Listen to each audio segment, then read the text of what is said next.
It would be what I know and what I don't.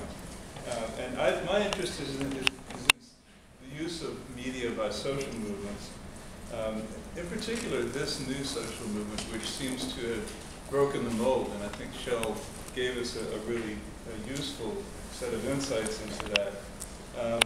Let me talk about where we've been in order to qualify and explain where I think we are with the use of media and the use of media as an organizing tool by the Occupy movement. In the 19th and 20th century, the sort of classical model of social movements involved the use of newspapers and magazines, for the most part, to construct common and commonly defined meanings for individuals to move from the positions of having personal issues and personal problems to collectivizing those meanings.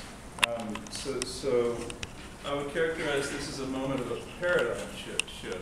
The end of an epoch, effectively, because we're really moving away from, as Shell said, the use of mainstream media as a model for the use of media by social movements to something else.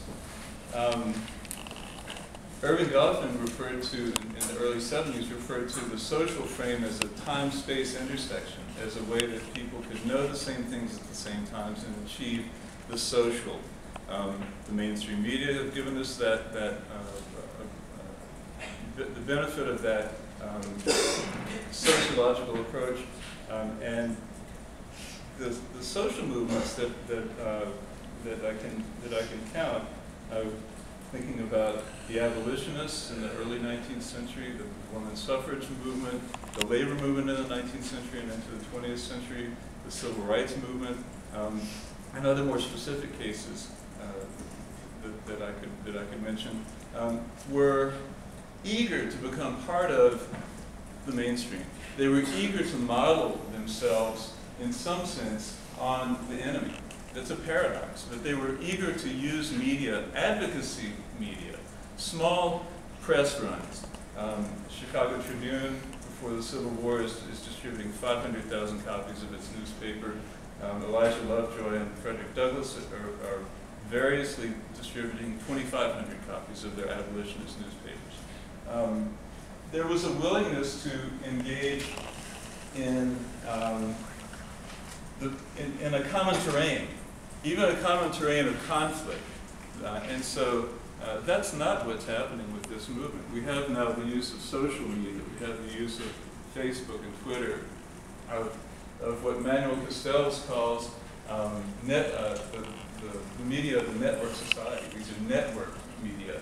This is not we're not regressing to the mean. We're not using the same media in order to produce ideas that can become incorporated by the mainstream, which, as you know, spells both the success and the demise of a traditional modernist social movement. So where are we? Well, I mean, with Facebook, with Twitter, with the dozens of other applications that you can use like that, we have what Castells calls mass self-communication. And the idea is something that I recognized when I was rereading Benjamin Franklin's apology for printers the other day, where he was apologizing for the overabundance of printers in colonial America, in Boston. And he said, there's so many men, he meant men, and so many voices. And the idea that there was